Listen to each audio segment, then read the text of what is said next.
Buenas tardes a todos y a todas. Mi nombre es Rocío González, soy del equipo local de Educapaz en el Chocó. Yo quiero darles la bienvenida a todos y a todas a todos ustedes, las personas que están hoy conectadas desde diferentes lugares del país, a este nuestro cuarto encuentro organizado por Educapaz, Conversemos sobre lo nuestro. Queremos saber quiénes nos acompañan hoy y por eso los invito a que se expresen a través del chat que está abierto para ustedes. Hola, Rocío, buenas tardes y buenas tardes a todos los amigos y amigas que están aquí presentes del territorio chocuano y de otros lugares del Pacífico y de Colombia. Muchas gracias por tenernos aquí. Me decía Solman que quería que tal vez contáramos brevemente qué es Educapaz. ¿Es así, Rocío? Por supuesto, Oscar. Bueno, entonces les cuento. Educapaz es una alianza temporal, es decir, es la reunión de organizaciones nacionales y organizaciones territoriales, también de comunidades y escuelas en varias zonas del país, para ayudar a construir paz desde la educación en Colombia. Bueno, pero nosotros tenemos unos invitados de lujo en este espacio y me permito presentárselos a ustedes. Uno de nuestros invitados es Yomer Inestrosa Ramírez. Él es director de la Corporación Cuenta Chocó y él es estudiante de doctorado de la Universidad Pontificia Bolivariana. Yo les quiero contar que Yomer será ponente en la 8ª Conferencia Latinoamericana y Caribeña de Ciencias Sociales y el primer Foro Mundial del Pensamiento Crítico de Claxon en Buenos Aires, Argentina. Gracias, Yomer. Otro de nuestros invitados es Hernán David Córdoba Valois.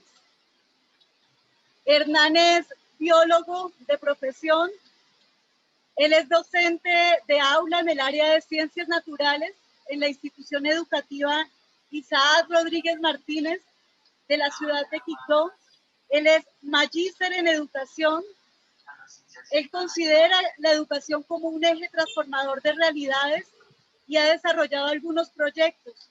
Uno de ellos es En la escuela sí está mi combo. Él participó en el 2º Encuentro Nacional de Redes realizado en Cali y organizado por Educapaz. Bienvenido, Hernán David. Muchas gracias, muchas gracias. Es María Victoria Palacios Romaña. María Victoria es directora de la Fundación Latido Chocó. Ella tiene 34 años, de los cuales ha dedicado 7 años al activismo en la defensa de los derechos humanos de las personas que viven y que sufren la violencia basada en género. Ella ha llevado a cabo otro tipo de acciones que la han llevado a reconocerse como una de las lideresas más fuertes en el territorio en materia de los derechos humanos. Bueno, y entrando en materia, como es del conocimiento de ustedes, pues Colombia en estos momentos está pasando por una difícil y complicada situación de protestas y manifestaciones populares que comenzaron el 28 de abril contra la reforma tributaria propuesta pues por el gobierno nacional. Sin embargo, la alta tasa de desempleo, el incremento de la pobreza, el mal manejo de la pandemia, esto ha elevado como la inequidad y la desigualdad y ha acrecentado la insatisfacción. Sumado a todo esto, lo anterior, pues estamos viviendo una escalada de la violencia que deja cada día más víctimas y en su mayoría pues personas jóvenes. Entre el 28 de abril y el 7 de mayo del 2021, según cifras de Indepaz y de la ONG Temblores, se reportaron 47 personas asesinadas, 963 detenciones arbitrarias, 12 casos de violencia sexual, 548 desaparecidos, 28 víctimas de heridas en los ojos, 278 agresiones por parte de la policía. Estos datos pues no se pueden quedar en cifras que nos escandalizan, sino que se deben convertir en un gran desafío para implementar la propuesta de Educapaz en cada región donde estamos presentes, para que sirva de referencia a todo el país.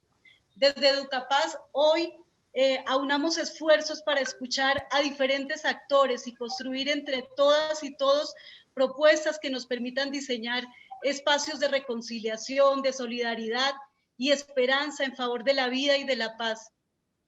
Por tanto, los líderes y lideresas, jóvenes y docentes tienen mucho que decir, y por eso es que el Programa Nacional de Educación por la Paz, Educapaz, propicia este espacio virtual Conversemos sobre lo nuestro, una mirada desde el Chocó a la situación actual por la que atraviesa el país. Nosotros desde este espacio estamos buscando facilitar el diálogo con el fin de vislumbrar propuestas posibles de salidas a esta situación. Este conversatorio ofrecerá una mirada de la situación actual desde los líderes y lideresas, desde los jóvenes y desde los docentes. Bueno, pero para que nuestro conversatorio se lleve a cabo de la mejor forma, yo voy a explicarles un poco la dinámica a ustedes. Tenemos 3 preguntas que le haremos a cada una de las 3 personas invitadas, es decir, haremos 3 rondas de preguntas. Bueno, entonces vamos con la primera pregunta y te invito a ti, Yomer, para que inicies. Bienvenido. Yomer, la pregunta es la siguiente. ¿Cómo se sienten los jóvenes cuando ven lo que está pasando en sus territorios y en nuestro país? Bueno, Rocío, muchas gracias por la invitación que me has hecho, me has hecho. Bueno, ¿cómo se sienten los jóvenes? Yo creo que hay mucha desesperanza en los jóvenes. Yo creo que gran parte de toda esta movilización que se está dando en el país es por la desesperanza de los jóvenes que están viendo que su futuro está comprometido. No solamente comprometido, sino que está en riesgo.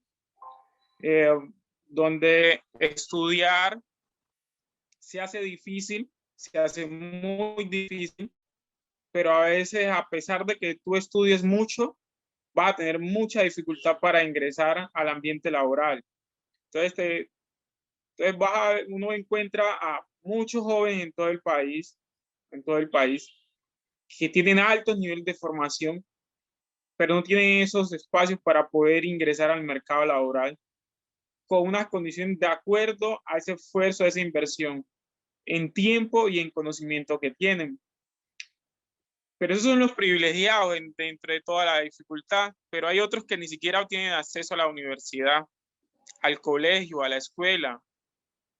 Entonces, las brechas que tenemos en el país son muy grandes.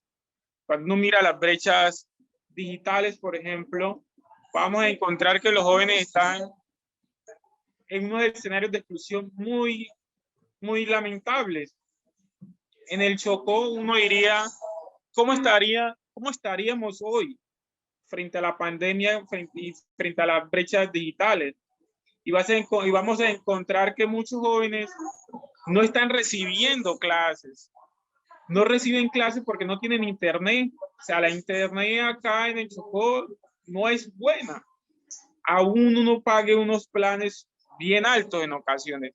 Y hay en otras ocasiones, en otros lugares donde tú puedes tener dinero, pero no tienes las conexiones para poder conectarte a una clase. Estamos hablando que ya muchos de estos jóvenes, en el caso del Chocó, no han recibido clases. Reciben guías, pero no clases. Pero si vamos a mirar el tema de analfabetismo en el Chocó, que es más alto en el promedio nacional, van a tener guías y los niños están en sus casas, pero no entienden, no en muchos casos no tienen el papá, que el papá no sepa leer y escribir. Entonces, ¿quién orienta a estos jóvenes dentro de eso? Estamos hablando de que esta pandemia ha generado grandes problemas, ha vislumbrado toda una cadena de desigualdad que no nace de esta pandemia, porque en ocasiones se vuelve la pandemia como una espiral de argumentación para justificar lo que está sucediendo en todo el país, pero realmente las brechas digitales, cuando uno los mira, los estudios digitales vienen desde 2014, y vamos a encontrar que estamos con grandes dificultades desde antes de la pandemia, y hoy está cada vez más difícil. vamos a encontrar que los niños jóvenes están quedando sin sueños en los barrios, el reclutamiento forzado. Los niños no tienen espacios para divertirse. Tú observarás, Rocío y demás, en Quito, por ejemplo, cuáles son los escenarios deportivos donde los niños puedan hacer uso positivo de su tiempo libre. Bueno, donde la gente termina la universidad, ¿qué hace después de la universidad? Donde los campos, cada vez el conflicto toma diferentes formas, que la paz, a pesar del acuerdo de paz, no llega a los territorios. Las alertas tempranas de la Procuraduría, de la Defensoría nos indican cada vez hay más desplazamientos y hay gente confinada. Y deberíamos pensar también que todo esto que ha sucedido en el país del confinamiento, muchas comunidades que en las ciudades uno se queja, pero muchas comunidades viven confinadas. O sea, uno para trabajar en las comunidades necesita que alguien dé la autorización para ir en las comunidades. Entonces, ¿cómo vive la gente en esas comunidades? Vive confinada. ¿Cómo viven los jóvenes? Por ejemplo, un programa como Educapaz, que piensa en la educación, y uno de los elementos para pensar la educación es pensar el conocimiento, es pensar críticamente. Pero ¿cómo pensar críticamente cuando no hay las condiciones socioeconómicas, pero también no hay las condiciones de seguridad para pensar? Porque pensar implica disentir. Pero ¿cómo podemos disentir cuando no podemos decir lo que pensamos? Así sea un error, pero debería haber el derecho a disentir. No solamente a hablar, sino el derecho a no estar de acuerdo. Pero ¿cómo estamos de acuerdo cuando hay un actor ilegal dentro del territorio y que esa persona se sienta incómoda por lo que tú hables? Entonces tenemos toda una espiral de dificultades para pensar en los jóvenes. Y el tema de las militarizaciones que ha habido en las ciudades estos días, en los campos, en las zonas rurales, es constante. Entonces, yo diría también que todos estos problemas que nos están sucediendo, que han sucedido estos días en las movilizaciones de muchos jóvenes desaparecidos, muchos jóvenes asesinados, son muchas realidades que dentro de las zonas del Pacífico son muy normales. Y es grave porque son realidades muy normalizadas. Por ejemplo, hoy tenemos cifras de muchos jóvenes que están desaparecidos en el marco de la protesta. Pero ¿cuántos jóvenes en el Chocó están desaparecidos, sin voces, silenciados? Justamente porque tenemos un país que es inequitativo, que no llega la paz no llega a los territorios. Se firman los documentos, pero no están llegando al territorio todos estos documentos en realidad y en oportunidades para los jóvenes. Y se constituye a veces ese joven en un joven vulnerable para los grupos ilegales.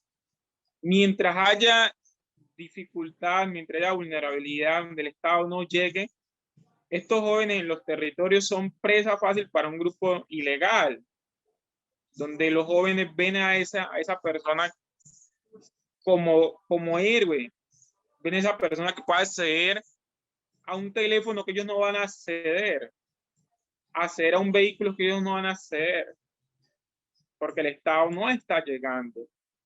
Entonces, eso como para introducir un diálogo, Rocío, pero nos da como para plantear un panorama de toda esta realidad que realmente los jóvenes están. Y en lo profesional te digo que creo que quiero volver a la conversación al diálogo, es que a veces yo, por ejemplo, estoy teniendo formación de alto nivel en doctorado, tengo maestría, tengo especialización, y aún así a veces hace difícil ingresar. Entonces, ¿qué va a hacer de esos jóvenes que hay cientos y hay miles en el país que no pueden ni siquiera acceder a la universidad? Así es, Yomer. Muchas gracias por tu respuesta. Muchas gracias por esta reflexión. Quiero allí como llamar la atención en algo que plantea Yomer y recoger un poco su reflexión. Los jóvenes de hoy continúan experimentando unas brechas profundas y unas desigualdades que existen en los territorios, no solamente urbanos, sino también, como tú lo señalas, Yomer, también en los territorios rurales. Se vive la pobreza estructural. Otra cosa es que la guerra no tiene edad y los jóvenes viven bajo la amenaza de la guerra. El riesgo en los territorios, el riesgo de violencia en los territorios sigue siendo muy alto y quizá los cuerpos y la vitalidad de los jóvenes son altamente codiciados por los grupos armados. Pero otra cosa que tú planteas allí es los jóvenes están demandando que se les vean como ciudadanos y quizá como actores que se han ganado un espacio en la sociedad. Muchas gracias por tu reflexión y nos quedamos con ella. Ahora invito a David. David, te invito y te hago la siguiente pregunta. ¿Cómo se sienten los docentes cuando ven lo que está pasando en sus territorios y en nuestro país? Quiero agradecerles a todos lo que nos hace humanos y el poder sentir y expresar lo que está pasando. Creo que los profes nos sentimos, creo que lo que le pasa a los profes le está pasando a muchos, pero antes de decirlo quiero expresar algo. Uno no puede ver más allá de las decisiones que uno no entiende. O sea que este problema puede tener diferentes lecturas y actitudes. Y yo quiero que hoy hagamos una lectura compartida. Es posible que lo que yo diga no enmarque todo el pensamiento de los profes porque estamos en una sociedad polarizada. Pero pienso que lo que está muy claro es que esta sociedad no ha resuelto unos problemas de desigualdad. Independientemente que seas joven, que seas niño, que seas adulto o que seas profe, comparten la misma realidad. Entonces, los profes, o sea, hay una acumulación de desigualdad, de exclusión y de pobreza extendida. Yo siento que los profes pensamos en las causas y en las consecuencias y eso genera muchos sentimientos, porque somos humanos, pensamos y sentimos, entonces nos da rabia, nos da impotencia, nos da indignación, pero sobre todo tenemos una esperanza de cambio. Yo llevo mucho rato escuchando la expresión, los mapas no son el territorio. Y parece que hoy más que nunca tiene sentido. Hoy tenemos que abrir la mirada y permitir que todos podamos expresar. Yo pienso que los profes sentimos que este es un espacio muy importante para generar cambios. El problema de hoy, que no es de ahora y que lleva años, es más grande que la pandemia del COVID. Ha matado más vidas, más sueños, más familias enteras, comunidades que se sienten indignadas, relegadas, como si existieran pero no vivieran. Yo creo que es el momento de pensar que podemos estar en orillas distintas, pero tenemos que ponernos en el mismo escenario. Yo tengo la oportunidad de trabajar en una zona muy vulnerable de Quito. De hecho, creo que es donde se recogen mayor desplazados del tema Chocó, y es en la zona norte, en el barrio del Reposo exactamente, y tengo de primera mano la oportunidad de decir cómo me siento cada vez que luego logro ir desde mi casa hasta ese lugar y logro ver cómo existen estigmas y cómo la gente piensa y excluye. Si ya bien estabas desplazado por la violencia, ahora vienes a una exclusión en la ciudad donde estás y uno siente una impotencia muy grande. Y lo que nosotros en la comunidad, en el Isaac Rodríguez Martínez, lo que tratamos de hacer es vernos como un modelo de desarrollo comunitario. O sea, empatizamos con la comunidad, actuamos con diferentes actores, con líderes juveniles, de juntas de acción comunal y hacemos diferentes acciones. Creo que sentimos ante todo y lo que está pasando es esperanza de cambio. Así que creo que lo que hay que mirar es un poco de las barreras estructurales. La pandemia agudizó la brecha y dio este estallido social. Entonces yo creo que es momento de reivindicar la historia. Ya no se puede postergar más. Y la educación, o sea, sin educación no hay avance. Pero esa educación debe ser una educación que sea coherente, congruente y que responda a las necesidades del contexto. Creo que sentimos esperanza, Rocío, a pesar de todo lo difícil. Muchas gracias, David. Como tú dices, estamos en una sociedad polarizada, no hemos resuelto quizá muchos problemas de desigualdad, hay una acumulación de desigualdad y de exclusión. Estamos indignados, pero tenemos esperanza. Eso me parece muy, muy bonito. Muchas gracias, David, por tu intervención. Bueno, Victoria, yo te hago esta pregunta. ¿Cómo se sienten los líderes cuando ven lo que está pasando en sus territorios y en su país hoy? Pues, ¿qué te podemos decir? Allí mis antecesores han hablado algo muy lindo, pero desde el quehacer como lideresa, la frustración es mucho más grande. El departamento del Chocó es un departamento que geográficamente no se encuentra bien estructurado en vías, y si no hay estructura en vías, imagínate lo que puede pasar con algunas localidades, algunos municipios que todavía ni siquiera conseguimos energía. Y darnos de frente con una pandemia ha exacerbado mucho más esa deserción escolar, esa falta de acudir a los planteles educativos. Entonces, lo que vemos ahora en este paro, lo que vemos, esas voces de esos jóvenes reprimidas año tras año, esas voces de esos jóvenes que han sido de una u otra forma, tranquila mi Rocío, que eso es parte de la virtualidad. Entonces, esas voces de esos jóvenes o, que en un momento dado han sentido que sobre ellos carga mezclar la pobreza del Chocó o el desinterés del Estado, el desinterés de los gobernadores de turno y alcaldes frente a los temas de educación. Han existido políticas públicas, entre comillas, muy buenas, direccionadas a la educación, pero a la hora de implementarla, es que una cosa es hablar, otro tema es implementar. Entonces, he allí, como lideresa, tuvimos varios escenarios donde hablamos fuertemente del tema de la educación, dado que como mujer diversa, vamos a hablar un poquito también de la diversidad, vamos a hablar un poquito también de esos chicos, chicas y chiques LGBT que dentro de la educación han sentido el vacío de la parte educativa y que muchos y muchas y muchos han tenido que desertar por la falta de empatía para con ellos, para con sus orientaciones sexuales. Entonces, vemos que todavía nos falta mucho, pero ahora con esta pandemia ha sido mucho más complejo para esas personas en esas veredas, o no vamos tan lejos, aquí en la capital chocuana, muchos chicos que no pueden acudir a sus clases virtuales porque no tienen, o su familia no cuenta con un equipo tecnológico, un celular, un computador, una tablet, para poderse conectar a las clases. Muchos y muchas y muchos deben llegar donde el compañero a tenerse que conectar para hacer el sacrificio de acudir a las clases. Entonces, nuestra propuesta hoy, más que darle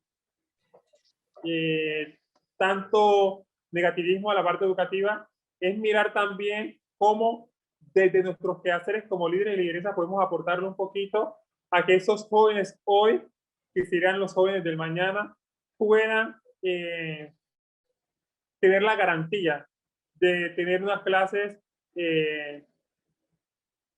virtuales o como sean las clases, poder mejorar y poder garantizar, no solamente con matrículas gratuitas, porque ¿qué sirve tener la matrícula y no tener las garantías para acceder a ese plantel educativo?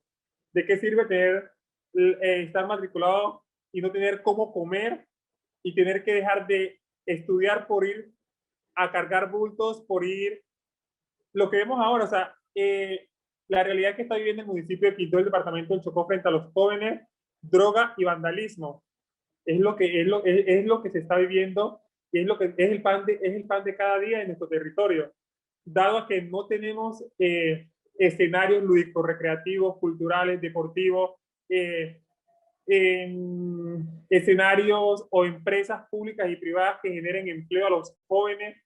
Entonces, muchos jóvenes están yendo por el camino de la facilidad. Yo no le llamaría el mal camino, porque para mí lo malo es lo que se quiere ver.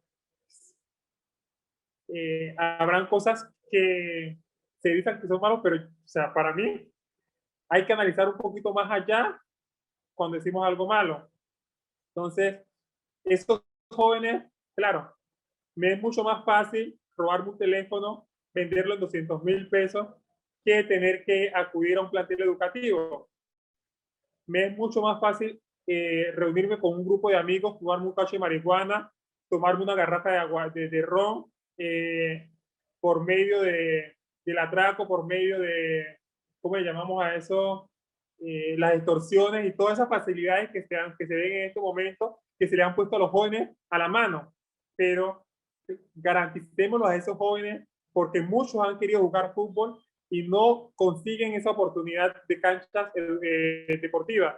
Muchos han querido entrar a un juego de ajedrez y no hay un escenario, un espacio de ajedrez en el municipio de Quito. Entonces, que se creen esos escenarios para garantizar a estos jóvenes hoy que también por medio de la educación, la cultura, la recreación y el deporte, hay otra mirada que es totalmente diferente a lo que ellos hoy miran como el facilismo a sus vidas.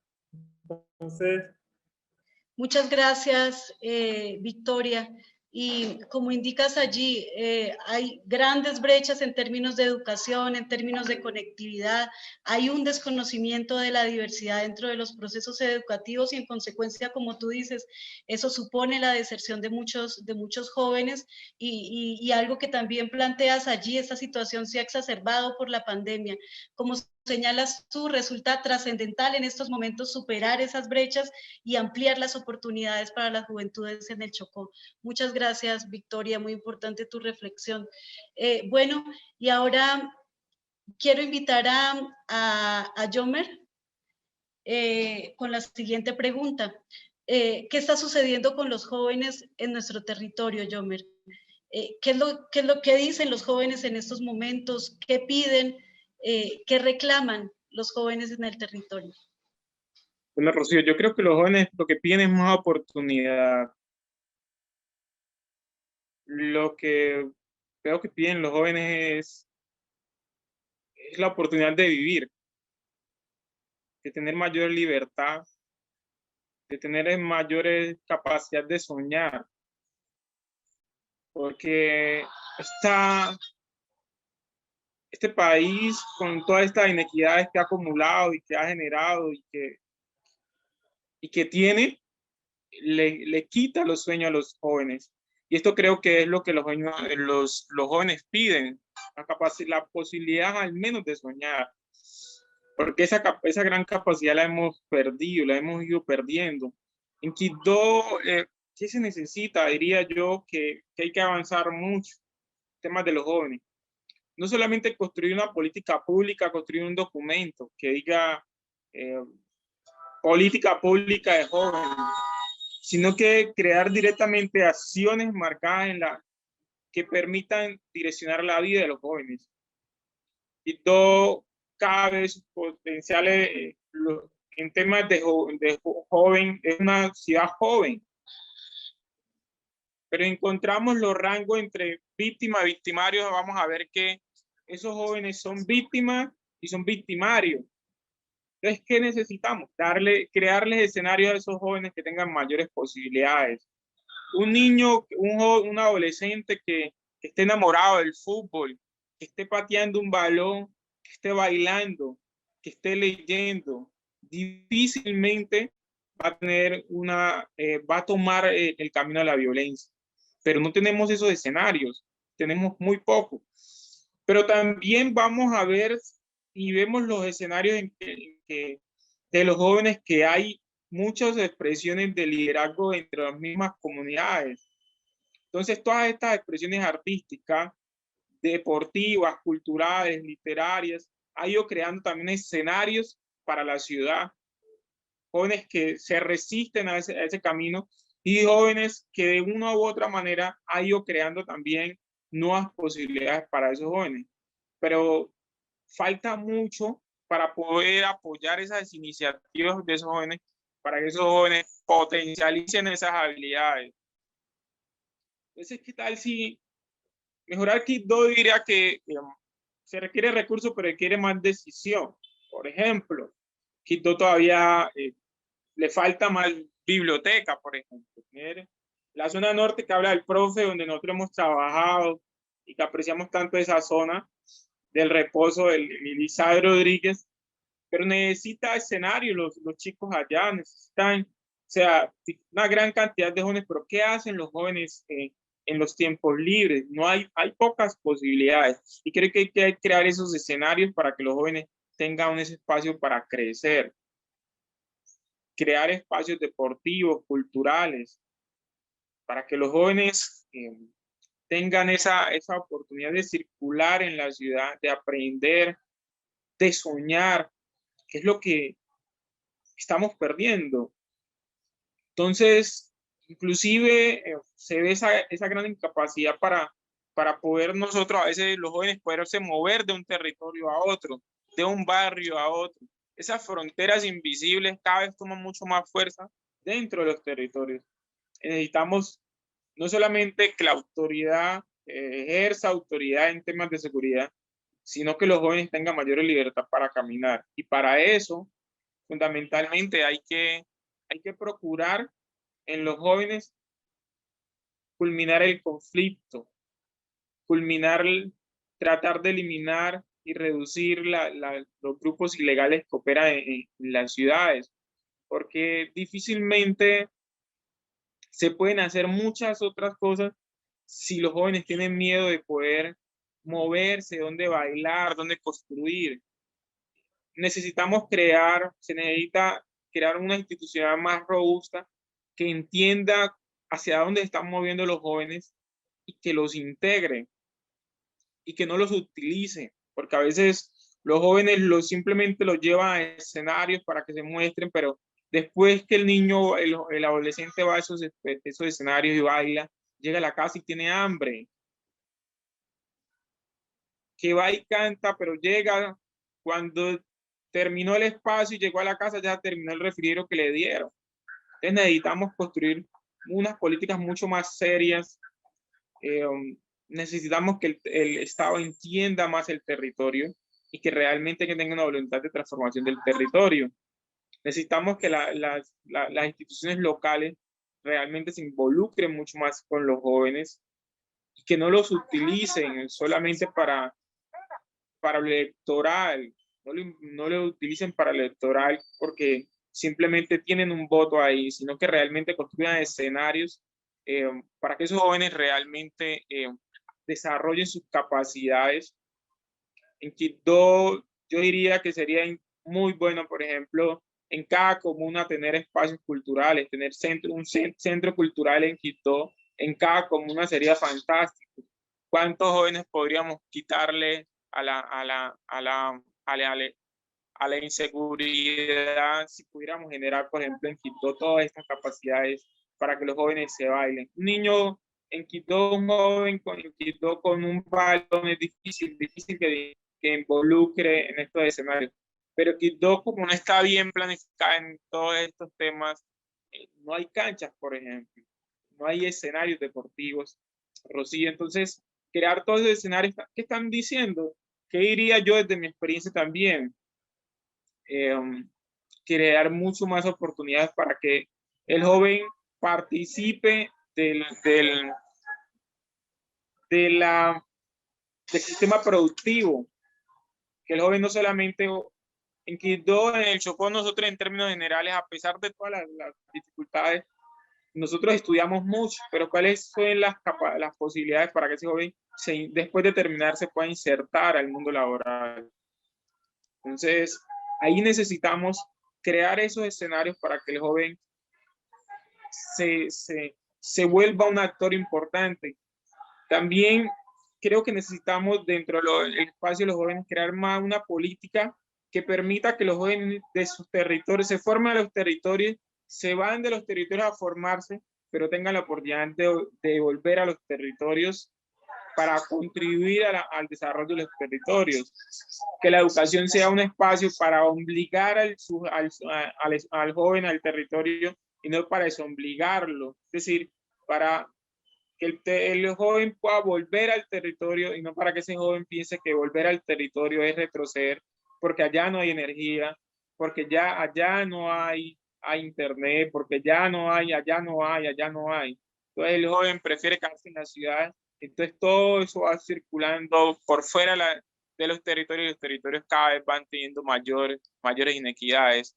Entonces pienso que son maneras en las cuales se deberían establecer acciones más concretas para poder transformar a los territorios para que la gente realmente tenga mayores escenarios de participación, no solamente de escucha, sino de incidencia también. Muchas gracias, Yomer, por tu reflexión. Yo me quedo con varias cosas. Los jóvenes piden oportunidades para soñar y algo muy importante que tú planteas allí es dentro de un esquema de política pública tienen que existir figuras que respalden a los jóvenes y que les ofrezcan garantías. Nuestros invitados están haciendo unas reflexiones supremamente interesantes. Yo voy solo a compartir algunas. Allí Karin Mosquera nos dice, los jóvenes realmente nos sentimos indignados con lo que está pasando en el país, ya que se ven vulnerados algunos de nuestros derechos. El derecho a protestar, el derecho a la educación, el derecho a vivir y a tener una vida digna. Con la reforma que quieren implementar, se observa que se abren mucho más las brechas de la desigualdad, porque los ricos se hacen más ricos y los pobres se hacen mucho más pobres. La falta de empresas y la falta de empleo ha hecho que aumente cada día el desempleo y aumenten también todos los hechos vandálicos que atravesamos en nuestro territorio. También Gumercinda Mena nos dice, como joven, opino que además de que se abran campos y empresa de empleo, los empleadores se den a la tarea de generar experiencia. Hoy en día a un universitario le piden como mínimo un año de experiencia, pero ¿cómo la obtenemos si nos cierran las posibilidades de explotar los conocimientos adquiridos en la academia? Es otro de los factores de gran impacto a nivel global. Muchas gracias, Gumercinda, y por esas reflexiones tan importantes. Karin Mosquera, muchas gracias. Bueno, David. Señor Rosa. Sí. Señor Rosa, disculpe, Gumercindo. Sí, qué pena, Gumercindo. Muchas gracias por tu reflexión. Bueno, David, ahora la pregunta va para ti. ¿Qué está sucediendo con los docentes en nuestro territorio? David, ¿qué dicen? ¿Qué piden? ¿Qué están reclamando hoy los docentes? Bueno, los docentes están, digamos, pidiendo muchas cosas, pero creo que para entender que la docencia es un acto que se hace con otro ser humano, tendría que juntarme un poco a lo que le preguntaste a Yomer para poder entender también qué están pidiendo los jóvenes. Te pido, por favor, me den la oportunidad. Yo creo que los jóvenes están pidiendo que se les escuche y nos están diciendo que hay que cambiar las narrativas, porque creo que ahí hay un problema muy grande y eso de cambiar y de que se nos escuche va a la educación también. Yo creo que la educación ha sido un proceso que es de manera deductiva, de arriba hacia abajo, desde el Ministerio de Educación, quien dicta referentes, bien, dicta estándares y dicta derechos básicos de aprendizaje, que lo que tratan es de no responder, ¿cierto?, a los territorios, bien, a las diferencias de los territorios. Por lo tanto, creo que los profes, ¿cierto?, a la medida que se genera conciencia, pues uno sabe que existe un pensamiento público y un pensamiento privado.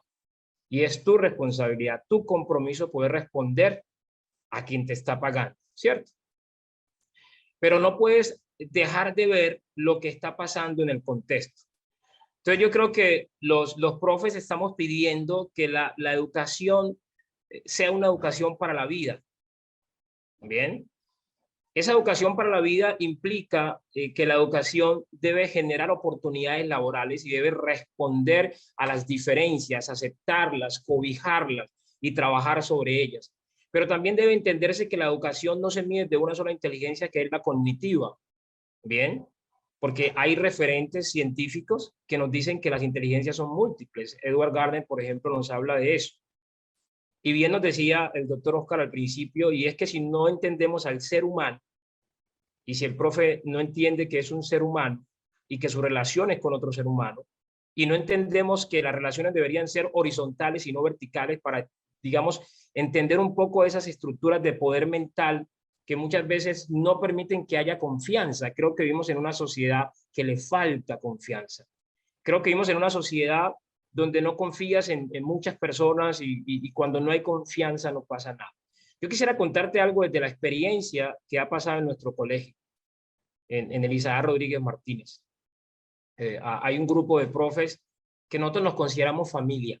¿Ven? Nosotros entendemos que lo que más están pidiendo los jóvenes ahora, los niños, y todos se llaman entornos protectores. Entonces hay que disminuir factores de riesgo y aumentar factores protectores.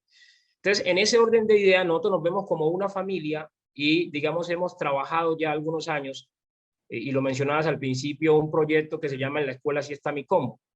Y nosotros lo que dijimos, bueno, si bien estamos en un contexto de violencia, ¿cuáles son los factores que están creando esto? ¿Qué tal si conciliamos entre conocimiento y entretenimiento? Y en ese diálogo, ¿cierto?, armonioso, generamos espacios donde los niños puedan hacer otro tipo de cosas. Entonces te voy a contar algunas de las cosas que hacemos. Y es que entendimos que el afecto era fundamental. Entonces lo que hacemos es recibir a los niños, bueno, no lo hemos hecho ahora por el tema de pandemia, pero es que recibimos a los niños, por ejemplo, con abrazos, ¿bien? Entonces, si tú logras entender que el contexto donde está es un contexto de violencia y cualquiera pensaría que un abrazo no cambia, y yo estoy totalmente seguro que sí cambia, nos pasa todo cuando nos sentimos tristes y alguien nos abraza, o cuando tenemos un triunfo, un éxito y alguien, es cierto, de alguna manera también coincide con eso. Y empezamos a ver que había niños que ni siquiera aceptaban el abrazo. Era normal, bien, había un tema de cosmovisión y un constructo cultural donde dos hombres no se pueden abrazar, bien, o donde el abrazo tiene otras connotaciones. Y a través de ese abrazo, de recibirlo, que son actividades de apertura y de bienvenida de clase, fuimos generando confianza. De hecho, tenemos algo que se llama despertando empatía, y es donde los niños pueden expresar en círculos de confianza lo que sienten, la emoción. Y a partir de eso, hemos visto niños llorar y contar situaciones muy tristes, gente que va a la escuela pero que no ha comido, que uno lo sabe en teoría, ¿bien? Pero cuando entiendes que la falta de una buena nutrición también afecta tus capacidades mentales, pues uno empieza a entender otras cosas, y le hemos dado espacio al baile, ¿no? El baile como una forma de liberar también, digamos, emociones, de liberar un poco de estrés, pero también como la posibilidad de abrir fronteras en términos de lo cultural y combinar chirimía con otros ritmos, también para trabajar un poco lo que tiene que ver con este tema de crear pistas y una cantidad de cosas que ha sido importante, y eso lo transversalizamos, digamos, con una cuestión de valores. Entonces yo creo que los jóvenes nos están diciendo algo, Rocío, y es que los jóvenes despertaron, ¿ves? O sea, despertaron. Creo que hay un mensaje profundo, y el mensaje es que ahora tienen mayor sentido crítico para analizar el contexto social, económico y político del país. Y nos están llamando, y creo que es imperativo que los podamos escuchar. O sea, siempre nos están recordando hoy en la calle que hay desigualdad social, y están develando no solamente a Colombia, sino al mundo, gracias a Dios, los problemas de nuestra sociedad. Y ellos no aceptan un no como demanda. O sea, se dieron cuenta que están gobernando a espaldas de ellos y que no fueron tenidos en cuenta en decisiones que se han tomado hace muchos años atrás. Yo creo que por eso el tema de la descomposición social en cada uno de nuestros territorios. Entonces yo creo que cuando uno mira el deterioro, digamos, en la juventud, yo creo que tendríamos que hacernos una pregunta que es más importante. ¿Qué clase de ancestros somos? ¿Cuál es el legado? Porque esos jóvenes son nuestros jóvenes y fueron formados por nosotros. Y me refiero a padres de familia, a vecinos, a escuelas, a colegios, a universidades. Me refiero a cualquier clase de actor social y me refiero a este Estado. ¿Qué clase de ancestros somos? Quiero que cada uno lo interiorice y piense en eso. Y creo que la protesta es la forma que nos están diciendo, préstennos atención. Porque recuerden, 1 de cada 3 jóvenes no puede estudiar ni trabajar. ¿Sí entienden? Y estamos en un país desigual, digamos. Si América, digamos, es de lo más desigual en el mundo, Colombia es el segundo país con más desigualdad, con más inequidad después de Brasil. Yo creo que eso tiene que ponernos a pensar que la cosa es más seria de lo que uno cree, y por eso introducía, ¿cierto?, al principio, que uno solamente puede entender las cosas que uno digamos, tienen, digamos, como información guardada. Yo creo que esto es más grande, más fuerte de lo que uno cree. Por eso hay niños que empuñan armas, pero empuñan las armas porque no tienen opciones. Y yo quiero que no se justifique eso y no se entienda. Pero cuando vienes de un hogar disfuncional, donde falta uno de tus padres, donde no están los dos, donde tu papá ha sido violentado, tu mamá ha sido violentada, donde te sientas en cordones de miseria, donde constantemente eres también estigmatizado por otros que invisibilizan. Es que aquí hay un problema muy grave, Rocío, y es que la gente pensaba que el problema solamente era en la ruralidad. La gente pensaba que este problema era de negros, de indígenas o de personas con condiciones económicas pobres. Y hoy se nos vino a la puerta de la casa. Hoy prácticamente uno tiene que vivir ese encerrado, y lo digo por el tema de Chocó. Hay un tema de la violencia muy fuerte, yo diría que se compara o es mayor al tema del COVID, porque siquiera hay una vacuna. Yo no sé qué clase de vacuna y creo que este es el llamado vamos a utilizar para este tema de inequidad. Así que muchas gracias. David, muchas gracias, muy importante tu reflexión, pero además esa invitación también que tú nos haces a que interioricemos y que pensemos qué clase de ancestros somos. Me parece muy importante eso y creo que es una reflexión con la cual, muy profunda y con la cual nos vamos todos. Muchas gracias por tu reflexión. Victoria, esta pregunta va para ti. ¿Qué está sucediendo con los líderes en nuestro territorio? ¿Qué dicen? ¿Qué piden? ¿Qué es lo que reclaman los líderes en el territorio hoy? No, aquí me quedé pensando sobre la pregunta del compañero, de qué clase de ancestros somos. Mi mamá siempre decía, perdón, qué pena, mi mamá siempre dice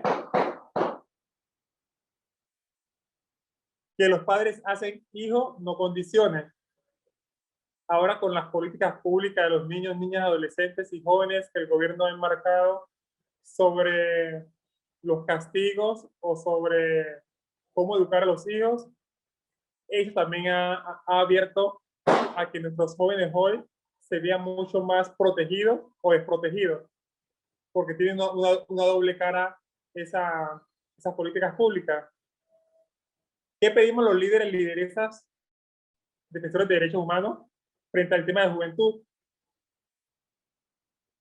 La política pública de joven, pero no solamente la política pública, que es una política pública que se puede implementar y que se puede llevar a todos los territorios, no solamente a las cabeceras municipales. Una política pública con garantía, una política pública con estabilidad, con equidad, una política pública con restablecimiento de seguridad. Sabemos que la seguridad o la inseguridad se ha desbordado en los diferentes territorios. ¿Para qué estás escribiendo? Aportes especiales de emprendimiento, aportes esenciales que lleguen a los territorios, pero esos aportes que sean equitativos.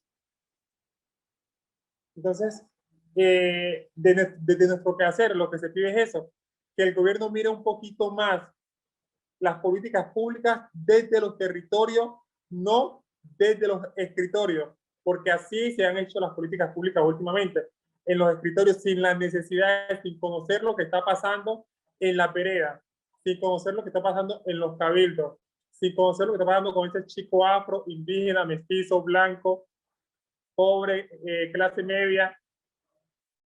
Y lanzaré una frase que siempre lanzo en mi escenario: esos jóvenes maricas. Entonces, esas políticas públicas deben tener ese contexto desde la sociedad, desde las personas a las cuales se van a beneficiar esa política pública. Si esa política pública la hace una persona que no conozca cómo se vive en Guayabal, cómo se vive en las Mercedes, cómo se vive en la zona norte, no va a ser una política pública efectiva, no va a ser una política pública con garantías. Entonces, eso pedimos los líderes y lideresas en este momento, que esa política pública pueda ser implementada, pero bajo esos términos. Pero antes de ser implementada, que pueda ser revisada por los mismos jóvenes, por los mismos niños, niñas y adolescentes. para que ellos se puedan ver incluidos.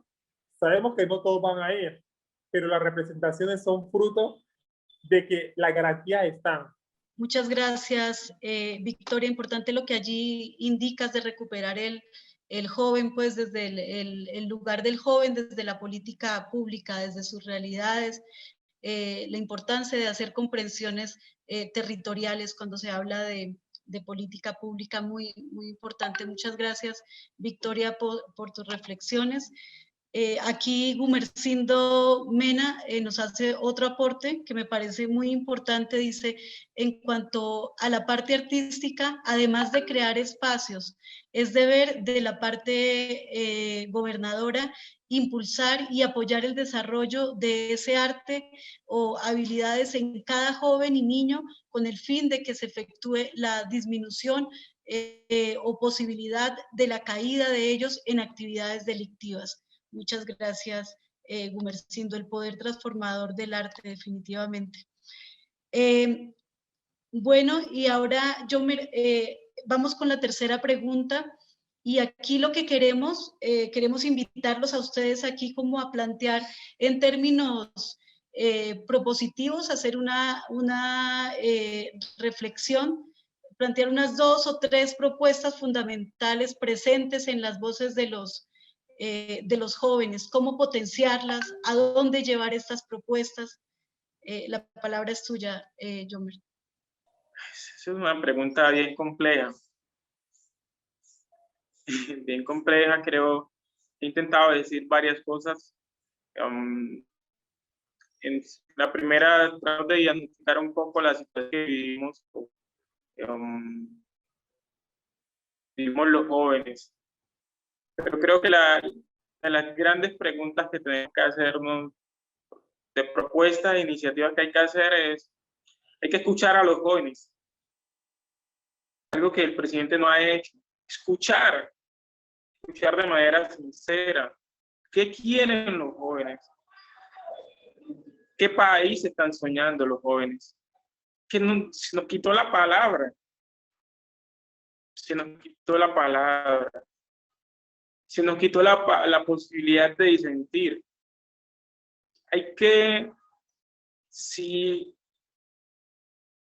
no se termina el ciclo del conflicto armado en el país, las posibilidades para jóvenes son pocas. Hay que cerrar el ciclo del conflicto para poder hablar, para poder conversar, pero para poder también abordar otras temáticas. Que el conflicto no se vuelva la excusa, el argumento. Creo que cerrar el conflicto es muy necesario. Hay que crear acciones de incidencia dentro de los territorios. Y yo diría en el Chocó hay que crear grandes espacios de incidencia a los jóvenes. Espacios donde realmente resalte la cultura.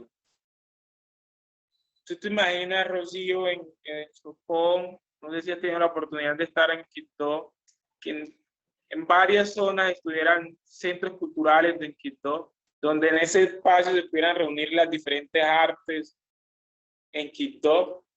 ¿Cuánto podríamos aportar a la estabilidad del espacio?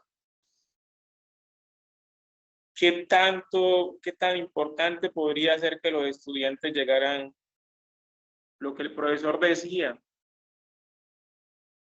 bien alimentada a la escuela, que pudieran llegar y caminar sin miedo? Nosotros desde nuestra experiencia, Rocío, nosotros trabajamos ya desde la corporación, tenemos ya 7 años trabajando con jóvenes. ¿Qué nosotros lo hacemos de los libros. Tratamos de incentivar el acercamiento a los libros, que los niños a partir de los libros tengan una posibilidad para construir una realidad mejor. Y ahí están las iniciativas y creo que hay que potencializar esas iniciativas que están dentro de los territorios para que esas iniciativas cada vez florezcan mucho más. Pero hay que crear estabilidad en los territorios. Los territorios cada vez son zonas donde se expulsa a la gente. Por eso te decía, todo, para iniciar todo, hay que cerrar el ciclo del conflicto. Si no cerramos el ciclo del conflicto, va a ser muy difícil. Va a ser muy difícil crear oportunidades si no hay ese escenario ya, ese escenario eliminado, cerrado, que podamos dialogar, poder conversar, poder disentir del otro, poder proponer, o sea, ¿sabes qué? Difícilmente uno de joven puede proponer un escenario donde el hecho de meramente proponer, de movilizarse, los jóvenes están pidiendo el derecho a poder movilizarse, a estar en desacuerdo, pero que lleva a señalamientos, que son vándalos. Se movilizan con el arte y aún así dicen que son vándalos. Entonces son escenarios que están ahí y que los jóvenes creativamente están haciendo y que están construyendo, y que yo esperaría que todo esto que se ha movido a partir de todo el país sea también para construir nuevas narrativas sobre los territorios, para también que los jóvenes puedan conocer su propio país. Creo que hay una necesidad para avanzar desde los jóvenes, es conocer su propio país, su propio territorio nacional. Y gran parte de los jóvenes no conocen el territorio nacional. Lo conocen porque alguien lo dijo en un medio de comunicación, no porque no se lo enseñaron en la escuela. Por ejemplo, Rocío, ¿qué te habrá enseñado a ti del Chocó? Imagínate. ¿Qué le habrá enseñado a uno de La Guajira? Que no hemos ido a La Guajira. Todo ese mundo hermoso guajira en La Guajira. Pero ¿qué nos ha enseñado en el país? La pobreza. Piensa uno en La Guajira y piensa en pobreza. Entonces, ¿qué hay en esos jóvenes allá? Inequidad. Entonces, creo que hay unos escenarios de construir nuevas narrativas, nueva estabilidad de derechos y que abramos un diálogo. Creo que estos escenarios, por eso creo que son importantes para construir nuevas narrativas, nuevos diálogos. Y creo que necesitamos abrir la oportunidad para poder conversarlas. Muchas gracias, Yomer. Allí planteas tú varias cosas. De allí logré identificar como tres propuestas que tú haces. Una son los espacios de interlocución, de escucha a los jóvenes, crear espacios de diálogo. Tú lo que dices allí es hay una polifonía de voces de jóvenes que ameritan ser escuchadas en estos momentos. Lo otro que planteas allí son esas acciones de incidencia dentro de los territorios, donde se rescate la cultura, el encuentro de las diversas expresiones del arte. El arte ya no como una herramienta, sino como una forma de apostarle realmente a la paz. Otro elemento que tú planteas allí es la lucha por la creación de un kickdog como un espacio seguro, donde se pueda expresar libremente los jóvenes, la construcción de unas nuevas narrativas en este territorio donde los jóvenes ya dejen de sentirse en riesgo y en peligro continuamente. Muchas gracias, Yomer, por estas propuestas. David, ahora te doy la palabra. Aquí estoy, y alguien lo escribió y creo que se viene un aguacero muy fuerte, entonces pareciera que lo que estamos pidiendo es dónde escampar. Eso podría entenderse como vida digna, ¿no? Pero yo creo que hay una cosa, y es que Colombia está mal, ya lo sabíamos, ¿sí? Pero creo que es el momento de tomar decisiones estructurales, ¿no? Y la gente reclama oportunidades porque la gente quiere vivir dignamente. Pero creo que lo que más interesa aquí es un tema de cambiar, digamos, la historia. Y cuando uno mira los líderes, lo que están pidiendo es libertad de expresión, participación, atención integral a las comunidades, respeto por la vida, derecho, digamos, al tema del empleo. En el caso del Chocó, hace rato una celeridad carreteable, lo decía hace un rato también la compañera pues aquí de SED, y los docentes estamos pendientes pues un tema de mejor educación y quiero partir de todo esto para entender lo que voy a proponer ahorita. Mejor atención integral, o sea, priorizar la educación como fuente de desarrollo armónico social.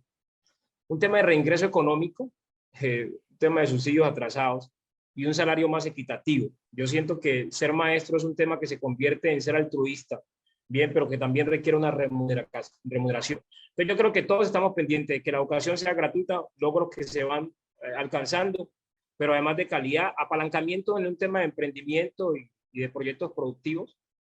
Yo creo que escuchar a las regiones es importante. Y sobre eso quiero proponer, digamos, alguna alternativa, pero antes, digamos, quiero decir una expresión que es africana, que nos va a ayudar a entender un poco más, y es: hasta que los leones no tengan sus propios historiadores, las historias de cazadores seguirán glorificando al cazador. Y yo creo que en la medida en que podamos cambiar un poco el discurso, tenemos que llegar a algo. Entonces, sobre ese aspecto, yo pienso que tenemos que acabar el diálogo de sordos y de mudos. Acabar el diálogo de sordos y de mudos. Y yo creo que tenemos que empezar, digamos, como a tener un diálogo incluyente, donde la gente pueda hablar y se le escuche. Yo creo que Jomer lo decía también muy bien, y es que uno parece, hay veces, siente que habla, pero que nadie lo escucha. Pero creo que hay una cosa bien importante, y es que yo creo que se debe hacer una negociación multinivel, ¿bien? Es decir, que vaya, porque lo que uno logra ver, no sé qué tan legítimo sea, el tema de representatividad aquí está, digamos, entre duda, es lo que uno logra ver en el país. Gente que está representando a otros, pero que no se sienten representados. Entonces hay un tema de legitimizar. Entonces yo creo que aquí tiene que haber un diálogo multinivel que permita a todos los que están reclamando.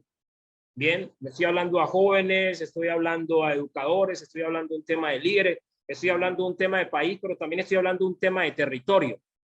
Creo que aquí hay una cosa, y es que no nos conocemos. Y no nos conocemos porque la historia, la mayoría de las veces ha contado, digamos que el cazador tiene su historiador. Entonces la historia la están contando unos, homogeneizando el pensamiento, dirigiendo cosas. Y además hay un tema, yo creo que hay un tema social muy fuerte. Y es que yo creo que cuando se firmó el tema del proyecto de paz, había unas responsabilidades en creación de escuelas, en creación de hospitales, en mirar un tema de la ruralidad. Y yo creo que aquí hay una oligarquía enquistada que se niega, ¿cierto?, a asumir unas responsabilidades. Y yo quiero decirte esto desde Colombia, bien, y aterrizarlo un poco a Chocó.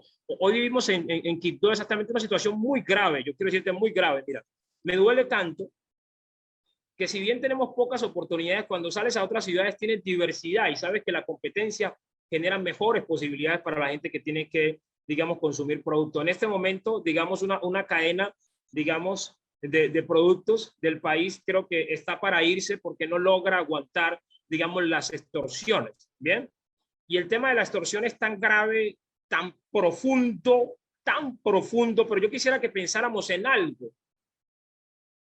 ¿Cómo está la responsabilidad social de las empresas? Ojo, no estoy justificando nada para que no se me vaya a malinterpretar. Pero ¿cómo está la responsabilidad social de las empresas que están haciendo dinero en el Chocó y cómo lo están retribuyendo en la niñez, en la juventud? ¿Y cuál es el impacto que tienen? Ojo, ¿cuál es el impacto que están haciendo toda la parte administrativa en Chocó? Y luego esta oligarquía, ¿cierto?, que no quiere pagar y ayudar al desarrollo a nivel nacional. Así que yo creo que hay un tema que hay que hacer una negociación, yo te decía que multinivel, con un diálogo incluyente donde todos podamos, digamos, como participar. Y siento que hay una cosa, digamos, a nivel social que es muy, pero muy importante. Y creo que hay una frase, digamos, etíope, que creo que es importante que tengamos todos en cuenta. Y es que cuando las arañas tejen juntas, pueden atar a un león. Entonces yo quiero hacer una invitación a que nos unamos. O sea, a que prestemos más atención a lo que nos une que a lo que nos divide, porque cuando nos unimos, nos multiplicamos. Y Henry Ford dijo una frase: si no nosotros, ¿quién? Y si no ahora, ¿cuándo? Con esa termino mi intervención. Muchas gracias, David. Así es, el cazador tiene su propio historiador y las arañas juntas pueden tejer al león. Creo que son dos frases muy dicientes y que nos llevan a unas reflexiones muy profundas. Tú hablas de la educación como una fuente de desarrollo, creo que es una idea allí muy importante. Hablas también de la importancia del mejoramiento económico, de los salarios más equitativos, pero también planteas una cosa allí y es el tema de la crisis de representatividad, de la importancia, y que creo que eso también lo plantea allí Jomer, de la importancia de la construcción de espacios de diálogo incluyentes, donde se pueda hablar, donde se pueda escuchar, y hablas concretamente allí del diálogo multinivel, que creo que es un elemento muy importante. Otra de las cosas que tú planteas allí es la responsabilidad también de la empresa privada, que son elementos allí que salen de tu reflexión. Muchas gracias. Y ahora le doy la palabra a Victoria. Bueno, entre las recomendaciones, sugerencias, Sí. yo puedo poner facilitar el acceso al primer empleo como medio de oportunidades de las experiencias que estos jóvenes año tras año han tenido ese obstáculo a la hora de querer acceder a un empleo digno o un empleo, como le llamamos, de calidad, sin dejar de lado que cualquier trabajo que tú hagas, siempre y cuando sea honesto o limpio, es un buen empleo. Fortalecer y direccionar los sueños de todos, todas y todos los jóvenes para desde allí fortalecer las capacidades que cada uno tiene. Y otra recomendación que es reconocer las diferencias, reconocer que seamos blancos, indios, maricas, cholos, lesbianas, intersexuales, altos, bajitos, mochos, con alguna discapacidad o alguna, entre comillas, diferencia, no nos hace extraños, al contrario, nos hace valiosos. Entonces, en ese marco, como mirar desde allí estas propuestas y poder enmarcar un buen trabajo con los jóvenes desde los diferentes focos que se viven en los diferentes territorios. Victoria, muchas gracias. Y tú planteas allí algo muy importante, y es el acceso al primer empleo, al empleo digno, de calidad. Era un elemento también allí que planteaba David, fortalecer las capacidades de los jóvenes y el reconocimiento de la diferencia. Muchas gracias, Victoria, por tu intervención. Bueno, y nuestros participantes han realizado allí pues varias preguntas. Queremos resaltar allí una que hace Óscar Sánchez y dice lo siguiente. Esta pregunta va para ustedes. Dice, yo quisiera conocer la opinión de los panelistas sobre la cultura política de las y de los chocuanos y en particular de los jóvenes para llevar a los gobiernos locales por caminos democráticos, la gente capaz de liderar desde el territorio lo que se requiere y negociarlo con argumentos y dignidad ante el gobierno nacional y otros actores externos que deben transformar su mirada sobre el Pacífico. Quisiera compartir, bueno, agradecer la pregunta del doctor Óscar, que pues le tengo mucha admiración. Y es una pregunta muy, pero muy profunda. Y es lo siguiente, o sea, yo creo que la clase política chocuana es parte del problema y no de la solución. ¿Ves? O sea, es parte del problema. Creo que es una clase política que se parece a la oligarquía de Colombia, que no tiene responsabilidad social, que promete pero no cumple absolutamente nada y que más bien, Simón Bolívar lo decía muy bien, un pueblo ignorante es instrumento ciego de su propia destrucción. Y yo creo que es una clase política mezquina que no es capaz de entender que la educación es el modelo, ¿cierto?, de hacer crecer a los pueblos. Y por eso creo que hay una intención maquiavélica de negar una educación de calidad. Porque si bien el ministerio puede, digamos, dar unas directrices, no quita tampoco a los pueblos la autonomía. Y yo quisiera hacer una contrapregunta que inicia conmigo y que va con los demás, y es, ¿seremos capaces de reflejar en las urnas lo que hoy se refleja en las calles? Creo que es importante saber, pero creo que vamos al principio. Y el principio tiene que ver es de acuerdo a la lectura y a la comprensión que cada uno haga de lo que está pasando.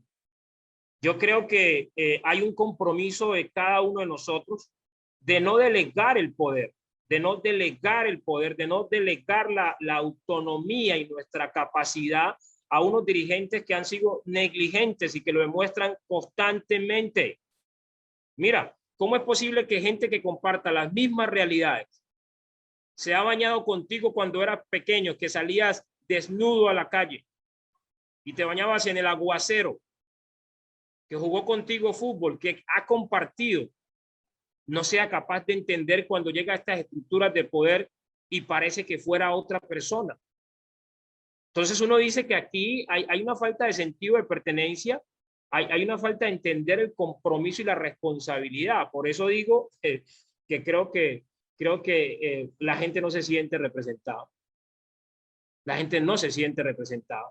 Creo que tenemos que pensar en una nueva forma de ver el país y se tiene que coincidir desde las bases, y creo que la gente, cada uno tiene que tener su responsabilidad. Yo pienso que hay cosas que no son del Estado y que le pertenecen a cada persona. Y en la medida en que nosotros no seamos capaces de cumplir con cada uno con el deber que tenemos como ciudadanos, esto no va a cambiar. Porque creo que el gran problema es delegar responsabilidades a otra persona. Otra persona tiene que hacer, tiene que hacer, tiene que hacer, tiene que hacer, tiene que hacer, y nosotros efectivamente hemos también olvidado el deber y la responsabilidad social que tenemos. Por eso decía, ¿qué clase de ancestros somos? Yo creo que hay que romper con esa cadena de herencias, digamos, negativa que nos han dejado esta clase política. No sé, no quiero utilizar unas palabras, pero bueno, me causan tristeza. Voy a terminar con eso. Esa pregunta es buena, a veces es dolorosa y termina esperanzadora.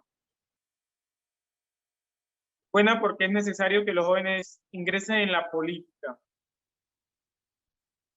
Es dolorosa porque cuando como joven ingresas a la política ves un mundo con mucha mezquindad, con mucho dolor de que la gente realmente no está con deseo de transformar las realidades.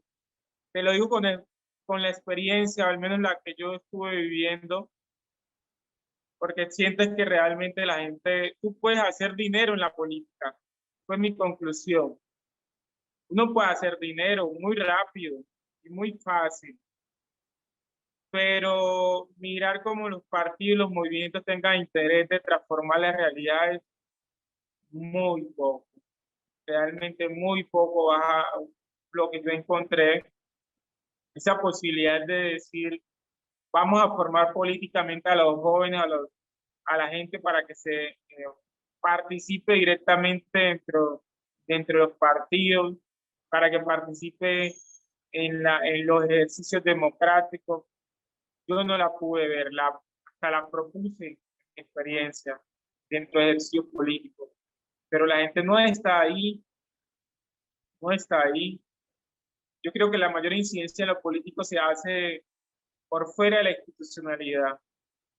Lamentablemente, yo creo que los partidos deberían pensarse de una forma que pudiese dar mayores posibilidades a los jóvenes para participar, pero no para coartar las habilidades de los jóvenes o para sumirlos en las prácticas corruptas, sino para dar esas posibilidades para que los jóvenes tengan esa oportunidad de aportar realmente al país.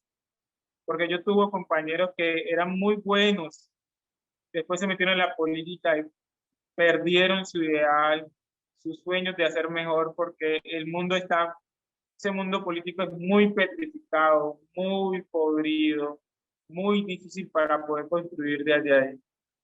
Yo creo que hay que construir nuevas institucionalidades que nos permitan a los jóvenes construir nuevas realidades, porque los partidos tradicionales cada vez se vuelven unos espacios para coartar las posibilidades de crecimiento y aporte social. Muchas gracias, Yomi. Dentro de ese contexto que mis compañeros han hablado, cómo no dejar nuestros orígenes. Yo considero que la cultura es algo muy, muy esencial en los territorios. Hemos perdido mucho la cultura, hemos transformado nuestras creencias, hemos dejado de comer el pescado, el plátano, el popocho, la mojarra, la radicolorada, por comer el lomo de cerdo, por comer el pavo, por comer muchas cosas que que salen de nuestra cultura. Hemos dejado de bailar la danza por bailar el reggaetón. Hemos transformado esa jota, ese corrulado, ese abosado, y le hemos metido un poco unos nuevos instrumentos. Claro, estamos evolucionando, pero no podemos dejar que la evolución también nos deconstruya lo que históricamente hemos construido como una cultura autóctona, que en este caso sería la cultura chocuana. Esas raíces de nuestros ancestros, de hablar desde las fiestas patronales de San Pacho, desde la Semana Santa, desde cómo saludar al vecino, saludar al adulto mayor. Todas esas culturas también han afectado a que hoy se hayan perdido muchos factores de educación. Entonces, mi llamado es, o mi conclusión sería, retomemos la cultura como un foco de educación. Muchas gracias, Victoria. Gracias a los tres por esas reflexiones. Hay también otras reflexiones muy interesantes que nos están compartiendo los participantes a través del chat. Quiero compartir una de María Patricia Perea. Ella nos dice: las políticas educativas del gobierno están muy lejos de abarcar a la totalidad de los niños, adolescentes y jóvenes en una educación básica de calidad, ya que la situación actual nos evidencia las deficiencias estatales y las brechas de inequidad que hay entre los gobiernos. En estos momentos que vivimos, el modelo de educación virtual, existen muchos estudiantes en nuestros territorios que ni siquiera pueden acceder a este derecho. Muchas gracias, María Patricia Perea. Bueno, y ahora quisiéramos en este ratito abrir el micrófono a tres intervenciones. Quisiéramos escucharlos a todos, pero el tiempo pues no nos lo permite. Entonces yo los invito a levantar la mano a través del chat y abrir su cámara cuando vayan a intervenir. Yo quiero decir algo mientras la gente se anima. Eso, Yomer, te escuchamos. Mira, hay una pregunta que se hizo sobre cómo hacer que el Estado tenga una presencia más eficaz del Estado en el marco de la educación. Yo creo que no solamente tener una presencia más eficaz, sino también qué educación el Estado ofrece cuando llega. O sea, qué tipo de presencia debe hacer el Estado. Porque el Estado llega a los territorios, pero ¿cómo llega? Por ejemplo, encontrarás que hay un problema de seguridad en Quito todos estos años y lo que envía el Estado es militares. Llegan las escuelas a los territorios, pero las escuelas llegan descontextualizadas, los maestros sin conocer los territorios. Entonces, no solamente que el Estado llegue porque llega, sino cambiar la forma en que el Estado está llegando y cómo está llegando a los territorios, para que sea una relación mucho menos militarista, mucho más comunitaria, mucho más pensada para los territorios, y una educación realmente que logre ser más humano, trabajar más el ser que el tener, pero que lo obligue más a su territorio y que la gente no sienta la necesidad después de estar en una aula de clase, que para hacer toca salir de su territorio, porque ahí no puede ser. Buenas tardes para todos. Quiero hacer un pequeño aporte de todo lo que escuché. La verdad es que ya visualizamos la problemática que tenemos a nivel de Colombia, específicamente en el territorio chocuano. ¿Qué hacer nosotros en el rol que estamos para plantar nuestro granito de arena? Tenemos que buscar soluciones. Sabemos que una sola golondrina no hace verano, pero si nos unimos entre todos, lo iniciamos. Ya miramos esta problemática y vemos que todas llevan el mismo fin común: la problemática del Estado.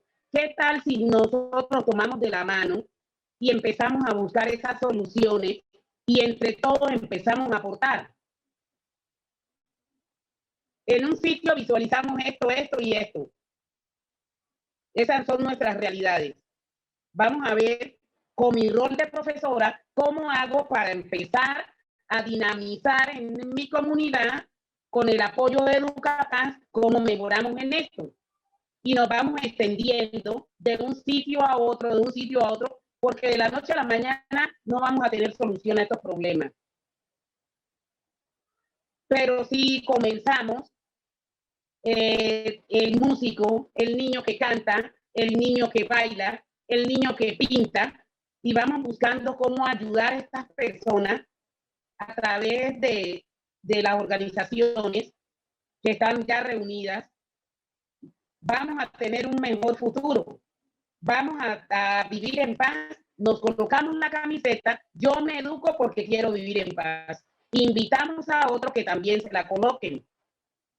Y vamos tomando a todos esos jóvenes que por medio de esta pandemia, de estas dificultades, que no están los profesores, no están yendo a clase, no están recibiendo porque no, ya vimos las dificultades que hay para recibir las clases.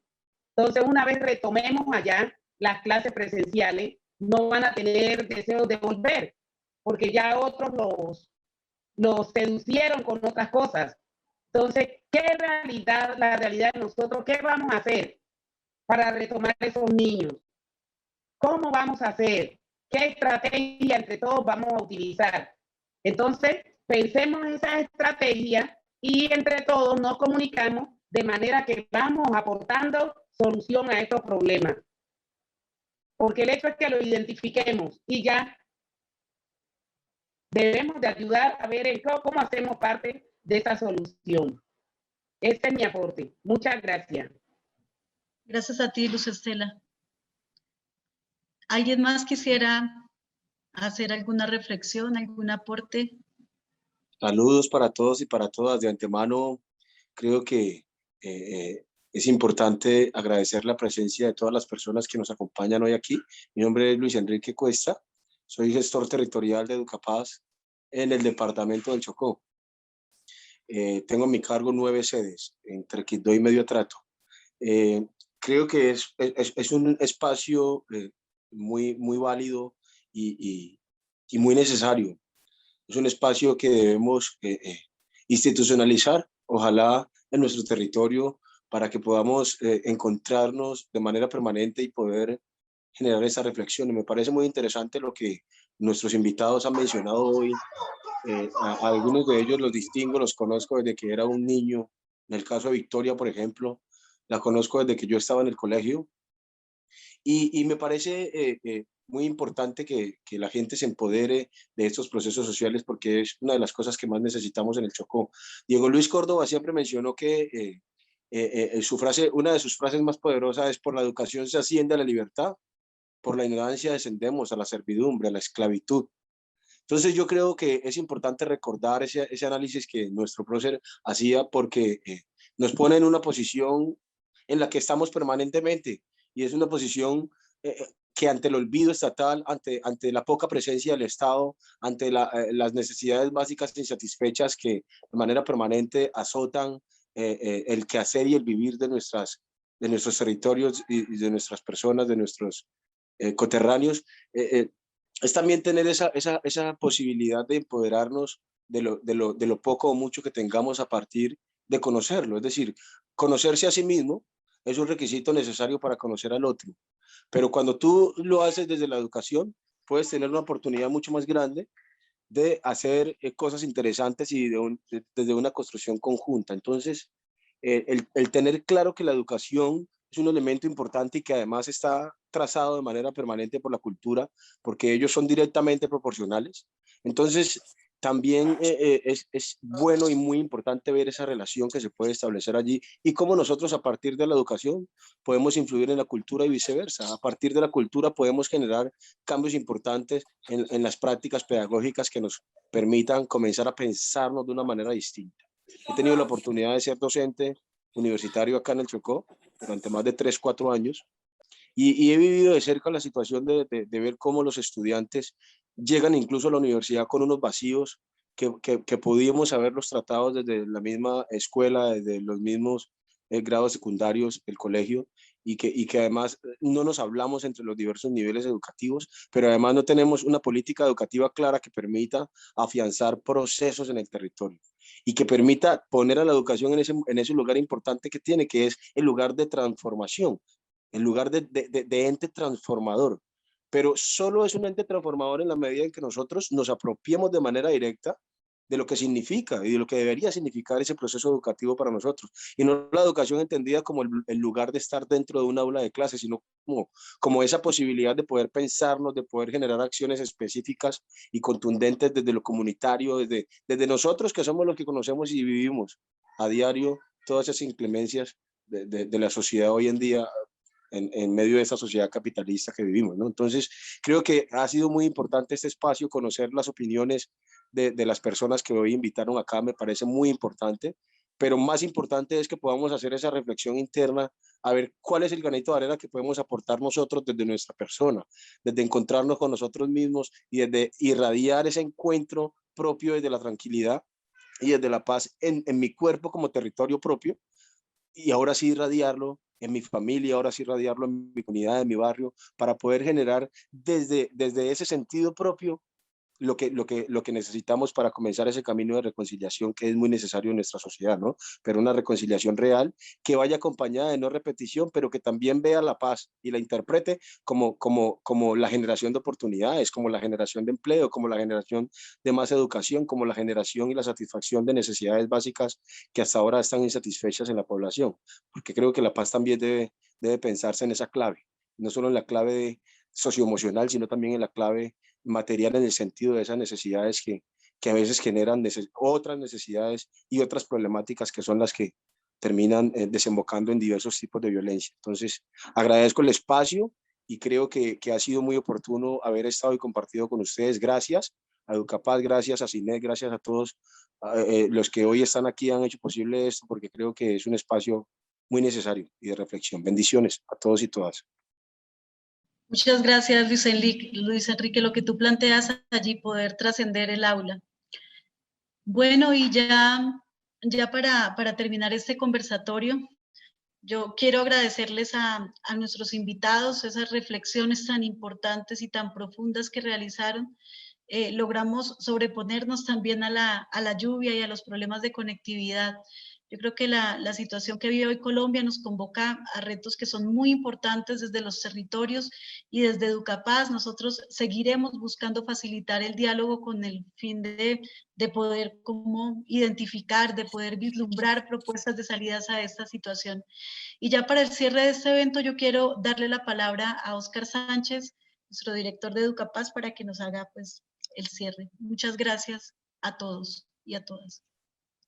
Gracias a ti, Rocío, a los panelistas, a Solma, que tal vez debería también despedirse, y especialmente muchas gracias a todos los maestros, maestras, personas que nos acompañan, y al equipo de Educapaz en el Chocó, liderado por Ana Marjorie Giraldo. Mucho gusto y muchas gracias.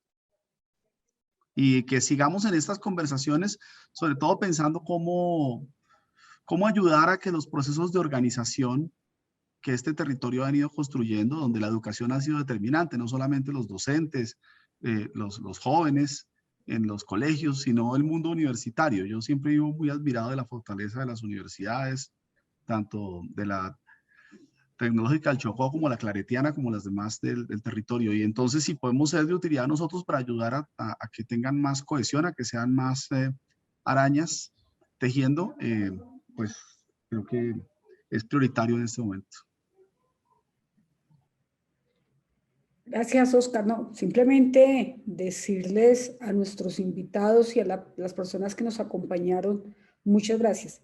Gracias porque nos ponen un reto muy bonito desde la educación en seguir construyendo esa paz, seguir reconciliándonos, pero con una reconciliación que trascienda el aula, que trascienda la escuela, que llegue a las comunidades, que llegue a los territorios y que llegue la voz a donde deben llegar, para poder hacer eco y poder también amarrar al león. Al equipo Chocó, muchas gracias, equipo. Esto no hubiera sido posible sin ustedes. Gracias a Ana, gracias a Janet que le metieron todo, gracias a Rosy. Y en Chocó, nosotros no somos chocuanas, pero pero nos sentimos parte de ustedes, caminamos junto a ustedes y aprendemos de ustedes. Entonces, esa parte de conversar sobre lo nuestro fue algo que trabajamos el año pasado durante la pandemia, durante el encierro, y nos fue muy bien. Entonces, este año quisimos retomar esa idea de conversemos sobre lo nuestro, y sobre lo nuestro es una de las cosas que también nosotros queremos trabajar. David es profe de una de las sedes que nosotros acompañamos. María Victoria hace parte del grupo de líderes que nosotros también acompañamos. Joner es parte de la red de interculturalidad. Entonces creo que con ustedes, con esa potencia que tienen ustedes, con esas reflexiones que tienen ustedes y con esas propuestas que tienen ustedes, en estos 3 años que Educapaz va a estar acompañando al territorio, podemos hacer cosas, transformaciones muy, muy, muy profundas y dejar capacidad instalada en el territorio para que poder continuar esas transformaciones hacia la paz.